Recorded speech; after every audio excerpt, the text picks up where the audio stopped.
இப்போ சொன்னதால் அவ்வளோ தூரம் போனான், இல்லைன்னு வச்சுக்கேன் இங்கே நின்றுருப்பான். நீ அவனை தாண்டியான்னு பார்ப்போம். போ உள்ளே புதஞ்சிடாத, அப்படியே மூடிட்டு போயிடுவோம்.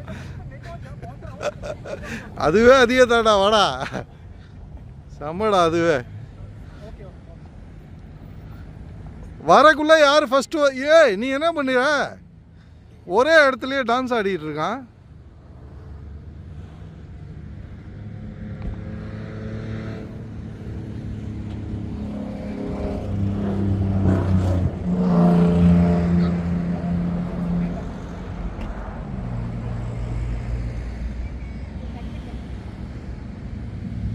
இப்போ எவ்வளோ தூரங்கிறத பாருங்கள். சும்மா லேஸ் விளாட்டுலாம் இல்லை. இதில் ஏறணுன்னா ஹார்ட்டு வீக்காக இருந்தாங்கன்னா பாதியிலே போய் சேர்ந்துருவாங்க.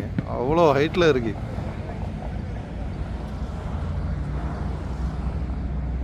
உண்மையாகவே ஒரு பெரிய திறமை தான் இது ஏறுறது.